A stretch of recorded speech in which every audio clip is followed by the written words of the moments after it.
Listen ফ্রেন্ডসে আপনাদের স্বাগত জানাই।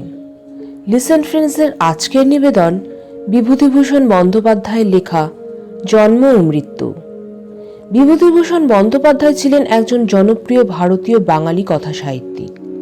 তিনি মূলত উপন্যাস ও ছোট গল্প লিখে খ্যাতি অর্জন করেন।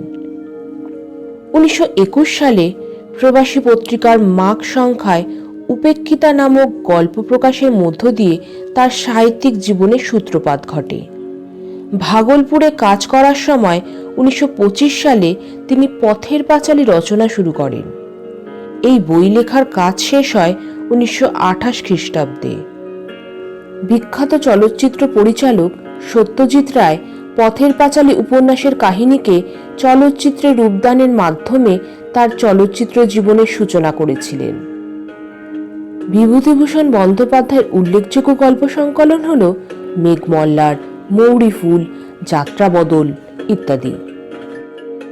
আজকের গল্প পাঠে ও বৃদ্ধর চরিত্রে সৌরভ, শশী ঠাকুরনের চরিত্রে তানিয়া, নিবারণ মিত্রের চরিত্রে হ্যাপি, গোপেশ্বরের চরিত্রে শোভন পাত্র, বীরেশ্বরের চরিত্রে কিরণ বিশ্বাস, বীরেশ্বরের স্ত্রীর চরিত্রে প্রীতি, অন্যান্য চরিত্রে মধুমিতা চৌধুরী, সৌনক, মনোমিতা, পর্ণা ও স্বপ্না। তাহলে শুরু হচ্ছে আজকের গল্প।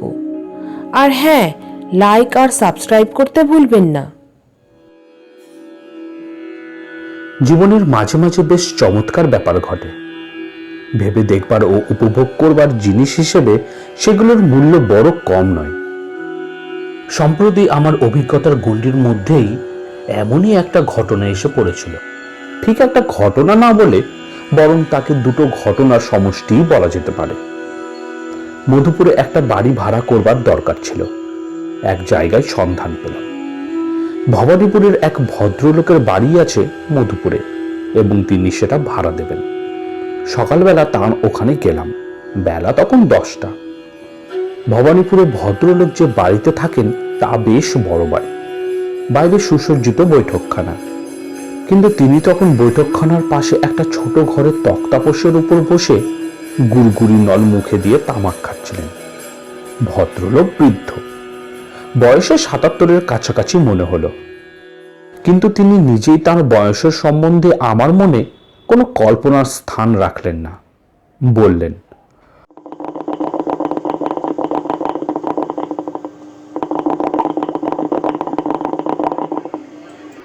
আসুন আসুন, বড় ভালো দিনে এসেছেন।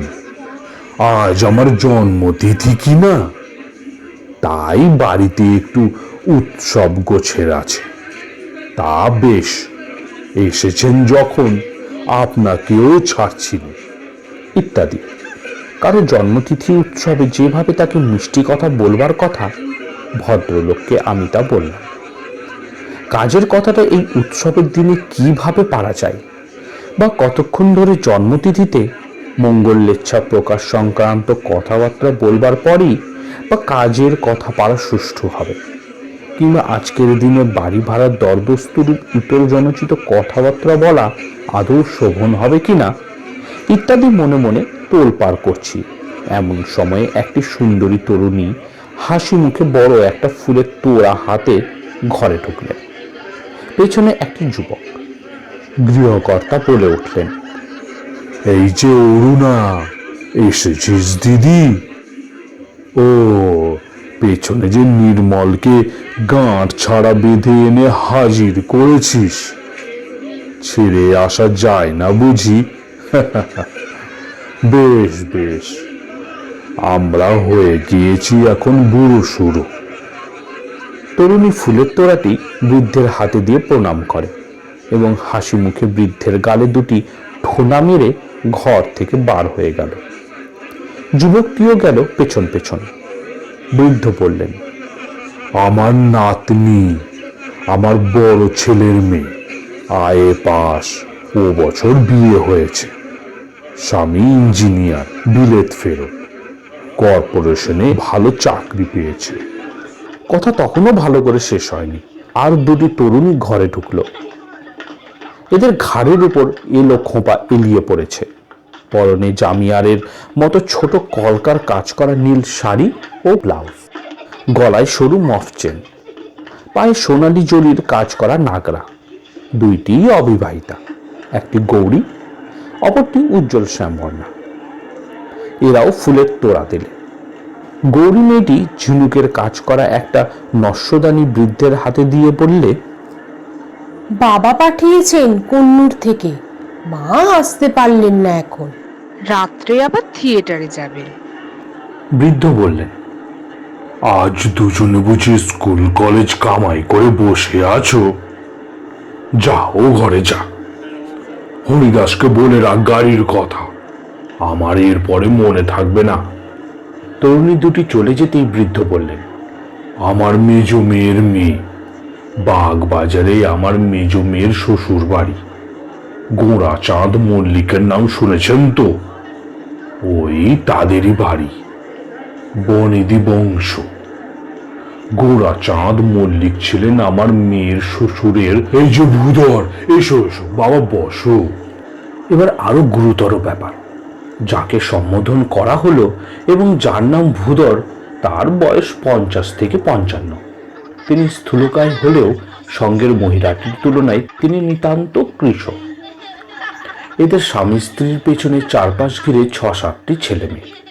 এদের বয়স 10 থেকে 19-এর মধ্যে। আর একটি 20-22 বছরের মেয়ে, একটু পিছিয়ে ছিল, তার কোলে একটি শিশু। কিন্তু এ পর্যন্ত যে কটি মেয়ে এখানে দেখলুম, তার মধ্যে এই মেয়েটি সর্বাপেক্ষা সুন্দরী। বৃদ্ধ তার দিকে চেয়ে বললেন, এই যে মৃণাল, পিছিয়ে কেন? আয় আয়, খোকাকে দেখি দে একবার ভাই আমার কোলে। নিশীত এলো না? আমার অবস্থা শোচনীয় হয়ে উঠেছে। ছোট ঘরে যে ফাঁকা জায়গাটুকু ছিল, স্বামী স্ত্রী তার অনেকটা অংশ জুড়ে দাঁড়িয়েছেন, বাকিটা জুড়ে ছেলে মেয়েদের দল। পেছনের মেয়েটির জন্য তেমন জায়গা নেই। আমি সংকুচিত অবস্থায় চেয়ার যতদূর সম্ভব পিছিয়ে সরিয়ে নিয়ে গিয়ে দেওয়ালের সঙ্গে মিশিয়ে দিয়েছি। জড় পদার্থকে আর সংকুচিত করা সম্ভব নয়, অথচ এই ভিড়ের মধ্যে দিয়ে ঠেলে যে বাইরে বেরিয়ে গিয়ে এদের স্থানে সংকলন করব, তাও অসম্ভব। এরা আমাকে সংকোচের হাত থেকে শীঘ্রই অব্যাহতি দিলেন, এই জন্যে যে পেছনে আর একদল এসে ঘরের বাইরে অপেক্ষা করছে। এরা না বেরোলে তারা ঢুকতে পারে না। এরা তো প্রত্যেকে এক একটা তোড়া দিয়ে গেলে। দুটি মেয়ে আবার দুটি বেলের গোড়ে বৃদ্ধের গলায় নিজেরা পরিয়ে দিলে। বৃদ্ধ কি একটা ঠাট্টাও করলেন। আমার তখন শোনবার মতো অবস্থা ছিল না। তারা ঘর থেকে বার হয়ে গেলে বৃদ্ধ বললে, এই আমার বড় ছেলে তারক, আলিপুরে প্র্যাকটিস করে, বালিগঞ্জে বাড়ি করেছে, সেখানেই থাকে। পিছনের দলটির মধ্যে মহিলা নেই, 3টি ছোকরা, বয়সে 16 থেকে 21। এরা এসে কিছু দিলে না। একজন অটোগ্রাফের খাতা বার করে বললে, জ্যাঠামশাই, আজকের দিনে আমার খাতায় কিছু লিখে দিন।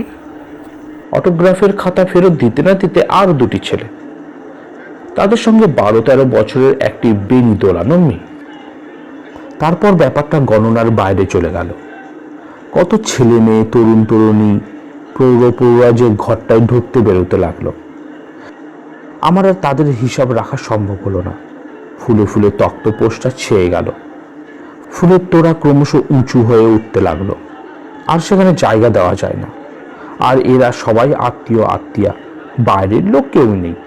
সব আপনা আপনির মধ্যে, পুত্র কন্যা, পৌত্র পৌত্রী, দৈহিত্র দৈহিত্রী, জামাই, ভ্রাতৃবধূ, ভ্রাতুষ্পুত্র, ভ্রাতুষ্পুত্রী ইত্যাদি ইত্যাদি। ভদ্রলোক ভাগ্যবান। এদের মতো লোকের সাহায্য না পেলে প্রজাপতির সৃষ্টি রক্ষা অসম্ভব হয়ে উঠত। ক্রমশ ভিড় বাড়ছে দেখে আমি ঘর থেকে বেরিয়ে পড়লাম। আমি তখন হাঁপিয়ে উঠেছি। ভদ্রলোক ও গোলমালের মধ্যে আমাকে তখন ভুলে গিয়েছেন। আমি তখন বাড়ির বাইরে এসে হাঁপ ছেড়ে বাঁচি। বাড়ির সামনের গলিতে সারিবন্দি মোটর দাঁড়ানো, সেখানে ধরেনি। গলি ছাপিয়ে মোটরের সারি বড় রাস্তায় এসে পৌঁছেছে। বিয়ে বাড়িতেও এত মোটর জমে কিনা সন্দেহ। গলি পার হয়েই বড় রাস্তার মোড়ে নিবারণ মিত্রের সঙ্গে দেখা। সে আমার পরিচিত বন্ধু। সেজেগুজে সিল্কের পাঞ্জাবি শুরুওয়ালা নাগরা পরে তাকে ব্যস্ত সমস্তভাবে গলিতে ঢুকতে উদ্ধত দেখে বললুম, ও হে, তুমিও কি বিশ্বনাথ বাবুর বাড়ি যাচ্ছ নাকি? হ্যাঁ, কেন বলো তো? তুমি বিশ্বনাথ বাবুকে চিনলে কি করে? এতক্ষণ সেখানে বসেছিলাম ভাই, দেখে শুনে মাথা ঘুরে গেল। শহরের 1/3 লোক দেখলাম বিশ্বনাথ বাবুর আত্মীয়া, আর তারা সবাই এসেছেন এই 77 বছরের বুড়োর জন্মদিনে ফুলের তোড়া উপহার দিতে। তোমার তোড়া কই? খুব আশ্চর্য লাগছে। বিশ্বনাথ বাবুরা 7 ছেলে 4 মেয়ে। এদের সকলেরই আবার ছেলে মেয়ে এবং অনেকেরই নাতি নাতনি নাতজামা ইত্যাদি হয়ে গিয়েছে। বিশ্বনাথ বাবুরা 3 ভাই, তাদের ছেলে মেয়ে নাতি নাতনি আছে। হিসাব করে দেখো কত হয়। এবং আসল কথা কি জানো? বুড়োর হাতে 1050-60 টাকা আছে। সকলেরই চোখ সেদিকে। এ কথা যদি বলি তবে সেটা খুব খারাপ শোনাবে হয়তো, কিন্তু কথাটা মনে না উঠে কি পারে? তুমিই বলো। আচ্ছা, আসি ভাই, দেরি হয়ে যাচ্ছে। বিশ্বনাথ বাবুর জন্মদিনের সপ্তাহ 2 পরেই আমি স্বগ্রামে গেলাম। বলা আবশ্যক যে আমার গ্রামের সঙ্গে আমার সম্পর্ক খুব বেশি নয়। সেখানে বছরে একবার যাওয়াও ঘটে কিনা সন্দেহ। বাড়ি গিয়ে শুনলাম গ্রামের বৃদ্ধা শশী ঠাকুরন মারা গিয়েছেন। শশী ঠাকুরনের বয়স যে কত হয়েছিল তা বলা শক্ত। কেউ বলে 90, কেউ বলে 100-র কাছাকাছি হবে। আমরা মোটের উপর তাকে আমাদের বাল্যকাল থেকেই অতি বৃদ্ধাই দেখে আসছি। বয়সের যে গণ্ডি পার হয়ে গেলে মানুষের আকৃতির পরিবর্তন আর চেনবার উপায় থাকে না, শশী ঠাকুরন আমাদের বাল্যেই সে গণ্ডি পার হয়েছিলেন। শশী ঠাকুরনের 4 ছেলে 3 মেয়ে। বড় ছেলেটি ছাড়া আর সকলেই বিদেশে চাকরি করে। বড় ছেলে তেমন লেখাপড়া না জানার দরুন দেশে থেকে সামান্য কি কাজকর্ম করে। তার অবস্থাও ভালো নয়। অনেকগুলো ছেলে মেয়ে নিয়ে বড় কষ্ট পায়। ভাইরা পৃথক, কেউ কাউকে সাহায্য করে না। কর্মস্থান থেকে দেশেও কেউ আসে না। শশী ঠাকুরনের কষ্টের অবধি ছিল না। একটা চালা ঘরে ইদানিং তিনি পড়ে থাকতেন। বড় ছেলেই তার ভরণ পোষণ করত বটে, কিন্তু তেমন আগ্রহ করে করত না। অর্থাৎ তার মনের মধ্যে এ ভাবটা জেগে রইত যে মা তো আমার একার নয়, সকলেরই তো কিছু কিছু সাহায্য করা উচিত মাকে। তারা যদি না করে আমি বা কেন এত দায় ঘাড়ে করতে চাই। শশী ঠাকুরনের অন্য ছেলেরা কখনো সন্ধান নিত না, বুড়ি বাঁচল কি মলো। অথচ তাদের সকলেরই অবস্থা ভালো। মাইনে কেউই মন্দ পায় না, শহরে স্ত্রী পুত্র নিয়ে থাকে। বড় ভাইয়ের পত্রের জবাব দিত। তাদের নিজেদেরই অচল হয়েছে। শহরের খরচ থেকে বাঁচিয়ে বাড়িতে কি পাঠাই? বাড়িতে বিষয় সম্পত্তি তো রয়েছে, তার আয় থেকে তো মায়ের চলা উচিত ইত্যাদি। কিন্তু এমন কিছুই না যার আয় থেকে বেকার বড় ছেলের 1 পাল পোষ্য ও শশী ঠাকুরনের ভরণ পোষণ ভালোভাবে চলে। বুড়ি খেতেই পেত না। ইদানিং আবার তার ছেলে মানুষের মতো লোভ দেখা দিয়েছিল, বিশেষ করে মিষ্টি জিনিস খাবার। আমি সেবার যখন দেশে যাই, বুড়ি দেখি একটা কঞ্চির কাঠি হাতে মুখুজ্জে পাড়ার মোড়ে বেলতলায় বসে। আমায় দেখে বললে, কুঞ্জ এলি নাকি? হ্যাঁ ঠাকমা, এখানে বসে কেন? এই বাদা বসতাম, খাবার বেচতে যাবে, তাই বসে আছি তার জন্যে। বাতাসা কিনবো, ভিজিয়ে খাই। তা বেশ, বসো। ভালো আছো তো? আমাদের আবার ভালো থাকা থাকি, তুমিও যেমন দাদা। খেতেই পাইনে।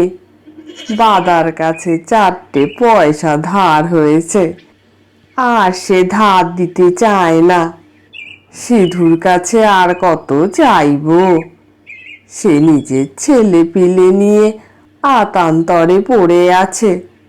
আহা, বাছার আমার মুখ দেখলে বুক ফেটে যায়। আমি তার কাছে কিছু নিই নে। তা তুই আমাকে আনা চারেক পয়সা দিয়ে যাবি? বুড়ির অবস্থা দেখে বড় কষ্ট হলো। পকেট থেকে একটা টাকা বার করে তার হাতে দিয়ে বললাম, এখন রাখুন ঠাকমা, যখন যা দরকার হয় আমি যতদিন বাড়ি থাকি দিয়ে যাব আপনাকে। বুড়ি অবাক হয়ে গেল। আনন্দে বিস্ময়ে সে যেন প্রথমটা বুঝতেই পারল না। আমি কি তাকে সত্যি একটা গোটা টাকা দিলুম? পরের বছর পুজোর কিছু আগে দেশে গিয়েছি। বুড়ি দেখি আমাদের বাড়ির সামনের বাতাবি লেবুতলার পথটা দিয়ে যাচ্ছে, হাতে একটা কাঁসার জাম বাটি। আমায় দেখে বললে, কখন বাড়ি এলি? কাল এসেছি ঠাকমা। বাটি হাতে কোথায় গিয়েছিলেন? আর বলিস নে দাদা, বাটিটা নাপিত বাড়ি নিয়ে গেছিলাম, যদি ওরা কেনে। আমার দিন তো আর চলে না, হাতে মোটে পয়সা নেই, শুধু খুলনে গিয়েছে। আর 4-5 দিন বাড়ি একেবারে অচল, ছেলে পেলেগুলো খেতে পায় না, এমন অবস্থা।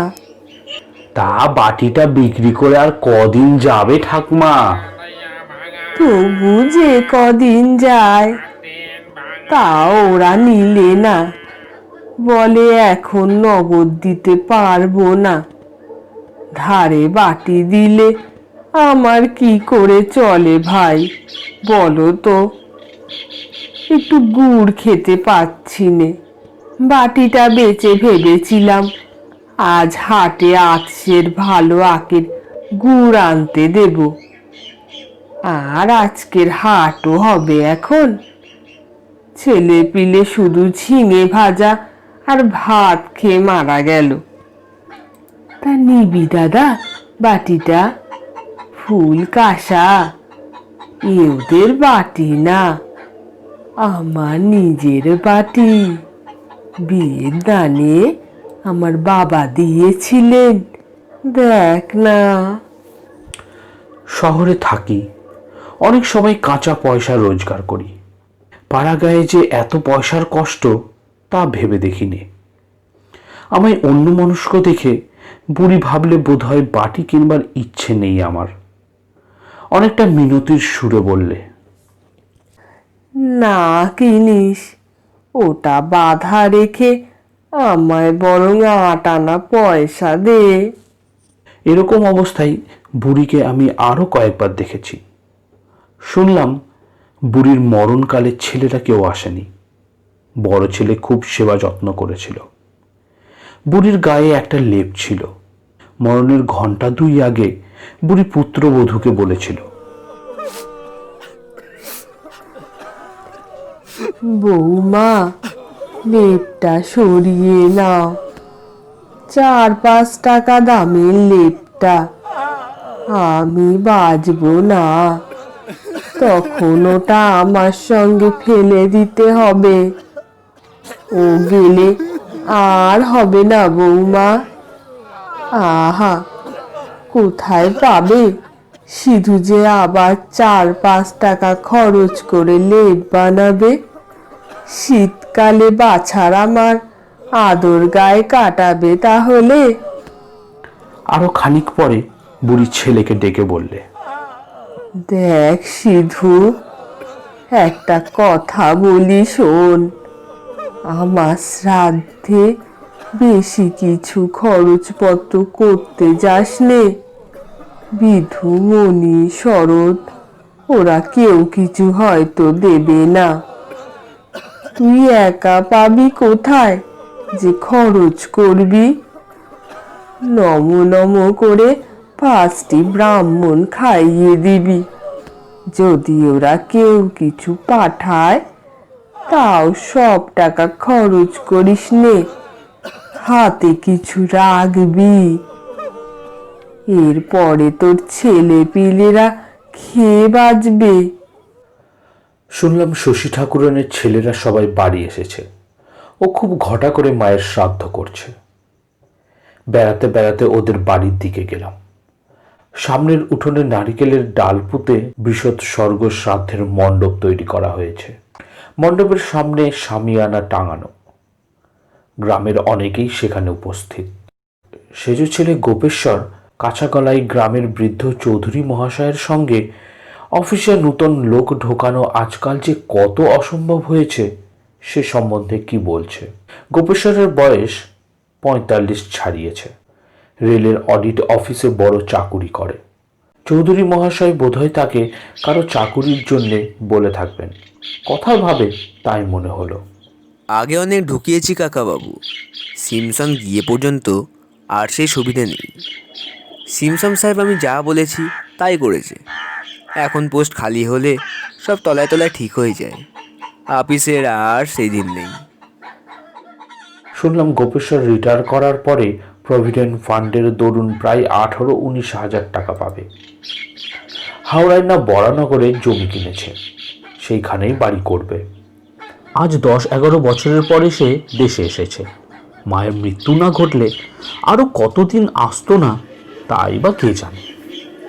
ওদের বাড়ির মধ্যে ঢুকে আমি অবাক হয়ে দাঁড়িয়ে রইলাম। এদের বাড়িতে যে এত ছেলে মেয়ে, বউ, ঝি, চাকর আছে তা চোখে না দেখলে বিশ্বাস করবার জো ছিল না। মেজ, সেজ ও ছোট ছেলের বউ এরা এসেছে। তাদের ছেলে মেয়ে, নাতি নাতনিতে বাড়ি ভর্তি। খুব ছোটবেলায় যে মেয়েদের দেখেছিলাম হয়তো অনেকের সঙ্গে খেলাও করেছি। তাদের বিয়ে হয়ে ছেলেপিলে হয়ে গিয়েছে। অনেকের স্বামীরাও এসেছে। তবু তো বুড়ির বড় মেয়ে অনেক দূরে থাকে বলে আসতে পারেনি। অপর 2 মেয়ে তাদের ছেলে মেয়েরা এসেছে। সবাই ব্যস্ত সমস্ত। এখানে তরকারি কোটা হচ্ছে, ওখানে জিনিসের ফর্দ হচ্ছে। বাড়িময় ছেলে মেয়েদের চিৎকার, হাসি, ছোটাছুটি। মেয়েরা এ ওকে ডাকছে, মায়েরা ছেলে পিলেদের বকছে। কুয়োতলায় বড় বড় পেতলের গামলা মাজার শব্দ। বাড়ি শুদ্ধ সবাই শশব্যস্ত। কারো হাতে একদণ্ড সময় নেই। ওরে ওছি, রেনুর গায়ের জামাটা ছাড়িয়ে নিয়ে কেচে দে না বাপু। কতক্ষণ থেকে বলছি, আমার কি সব সময় সব কথা মনে থাকে? ও কমলা, হেলে দুলে বেড়াচ্ছ মা, ততক্ষণ পানগুলো তুমি আর বিনা নিয়ে ধুয়ে ফেলো না, এরপর আর সময় পাবে। কি আবার মরছে ডেকে ছোট বউ? মা গো, হাড় জ্বালালে, বুঝতে দেয় না কর্তি। এই তো আসছি ভাড়ার ঘর থেকে। একটি 17-18 বছরের সুন্দরী মেয়ে দালানে ঢুকবার দরজার এক পাশে একটা স্টোভ ধরাবার চেষ্টা করছে। আমি পাশ কাটিয়ে দালানের মধ্যে ঢুকে দেখি মেজো ছেলে বীরেশ্বর ও তার বউয়ের ঝগড়া হচ্ছে। মেজো ছেলে কোনো জমিদারি স্টেটের ম্যানেজার, বয়সে 50-এর ওপর। তার স্ত্রীকে আগে কৃষাঙ্গী দেখেছি, আজ 8-9 বছর দেখিনি। এত মোটা হয়েছেন যে এরই মধ্যে প্রথমটা যেন চিনতেই পারি না। হাতে মোটা সোনার বালা ও অনন্ত, গলায় ছিকলি হার। তিনি স্বামীকে বলছেন, ও ঘরে আমি থাকতে পারবো না। এই ভিড়, তাতে ও ঘরে খিল নেই। আমার মেয়ের গায়ে এক গা গয়না, কাজের বাড়ি, লোকের ভিড়, বিশ্বাস আছে কাউকে? তাতেই পাড়াগা জায়গা। বাবা, ভালোই ভালোই কাজ মিটিয়ে এখন এখান থেকে বেরোতে পারলে বাঁচি। কাল সারা রাত মশাই খেয়েছে। বীরেশ্বর বলছে, তা তুমি তোমার মেয়েকে নিয়ে না হয় পশ্চিমের কোঠায় শুও। মাথা গরম করো না, দোহাই তোমার। তোমার মাথা গরম আমার বরদাস্ত হয় না বাপু। আমি ঢুকে পায়ের ধুলো নিয়ে প্রণাম করে বললুম, চিনতে পারেন কাকিমা? তিনি কথার উত্তর দেওয়ার পূর্বেই 11-12 বছরের একটি মেয়ে কোথা থেকে ছুটে এসে বললে, আপনি এখনো পিন্টুকে দুধ খাওয়ায়নি মা। সকাল থেকে তাকে নিয়ে বাইরের উঠোনে বসে আছি, বললেও শুনছে না। বীরেশ্বর বললে, যা, এখন যা, বলগে যা নাতনিকে, আমি ডাকছি। এসো কুঞ্জ, বসো। ওগো, তুমি কুঞ্জকে চিনতে পারলে না? বীরেশ্বরের স্ত্রী মৃদু হেসে বললে, দেখেছি বোধহয় ওকে ছেলেবেলায়। যাতায়াত নেই, দেখাশোনা তো হয় না। না চিনবার আর দোষ কি বলো? শাশুড়ি মারা না গেলে কি এখন আসা হতো? চিঠি পেয়ে আমি বলি না, যেতে হবে বই কি। দেশে একটা মান খাতির আছে। শাশুড়ির কাজটা ভালো করে না করলে লোকে ওদেরই দুষবে। বড় ঠাকুরের পয়সা নেই, সবাই জানে। ওদের গায়ে ঘরে নাম রয়েছে, দেশে বিদেশে সবাই মানে চেনে, বলবে অমুক বাবুর মায়ের শ্রাদ্ধে কিছুই করেনি। বলো তো বাবা, কথাটা কি শুনতে ভালো? তাই তো এলুম, নইলে এসব জায়গায় কি মানুষ আসে? কি মশা! কাল রাত্রিরে এক দণ্ড চোখের পাতা বুঝতে দেয়নি। রোয়াকের ধারে বসে মেজ ভাইয়ের ছেলে বিকাশ তাদের স্কুল কিভাবে একটা ফুটবল ম্যাচ জিতেছে মহা উৎসাহে সে গল্প করছে সেজ ভাইয়ের ছেলে বিনুর কাছে। বড় ভাইয়ের ছেলে ভোলা অবাক দৃষ্টিতে ওদের মুখের দিকে চেয়ে এক মনে গল্প শুনছে। তার বয়স ওদের চেয়ে যদিও বেশি, কিন্তু জীবনে কখনো সে গাঁয়ের আপার প্রাইমারি পাঠশালা ছাড়া অন্য স্কুলের মুখ দেখেনি। এদের কাছে সে সর্বদা কুণ্ঠিত হয়ে আছে। শুধু ভোলা নয়, ভোলার মাকেও লক্ষ্য করলুম। জায়েদের বড় মানুষই চালচলন ও কথাবার্তার মধ্যে নিতান্ত সংকুচিত হয়ে আছে। জায়েরা বড় মানুষই দেখাবার জন্যে প্রত্যেকে ঝি চা করে এনেছে। তাদের কাছেও যেন ও বেচারি কুণ্ঠিত ও সংকুচিত। হঠাৎ কোথা থেকে বিকাশের ছোট দিদি আরতি ঝড়ের মতো এসে বললে, এই যে এখানে বসে গল্প হচ্ছে ছেলের, ওদিকে কাকিমা দিদি সব ডেকে ডেকে হয়রান। চা হয়ে গেছে, খেয়ে এসে সবার মাথা কেন, যাও। ওকে দেখি আমার একটা ছবি মনে এসে গেল। বৃদ্ধা, মাজা বাঁকা, গাল তোবড়ানো শশী ঠাকুরন কাঁসার বাটি বিক্রয় করতে গিয়ে নিরাশ হয়ে ফিরেছে নাপিত বাড়ি থেকে। এই হাসি মুখ বালক বালিকা, কিশোর কিশোরী, তরুণী, এদের সৌন্দর্য, সজীবতা, আনন্দ, যৌবন এদের সৃষ্টি করেছে সেই দরিদ্র বৃদ্ধা শশী ঠাকুরন। এরা তারই বংশধর, তারই পৌত্র পৌত্রী, দহিত্র দহিত্রী। আজ তার মৃত্যুবাসরে এই যে চাঁদের হাট বসেছে, এতদিন এরা ছিল কোথায়? এরা থাকতে বুড়ি কেন খেতে পেত না? কেন চোখের জলে তার বুক ভেসেছে? তার কোনো উত্তর নাই। সঙ্গে সঙ্গে কলকাতার সেই বাড়িওয়ালা বৃদ্ধ ভদ্রলোকের বাড়ির উৎসবের কথাও মনে পড়ে গেল। একই রকম অগণিত পুত্র কন্যা, পৌত্র দহিত্রী দহিত্রর ভিড় দেখেছি সেখানে। সবই সেই রকম, কেবল সেটা ছিল জন্মতিথি উৎসব। জন্মতিথি যার, তার বয়স শশী ঠাকুরনের মতোই প্রায়। এতক্ষণ শুনছিলেন বিভূতিভূষণ বন্দ্যোপাধ্যায় লেখা জন্ম ও মৃত্যু।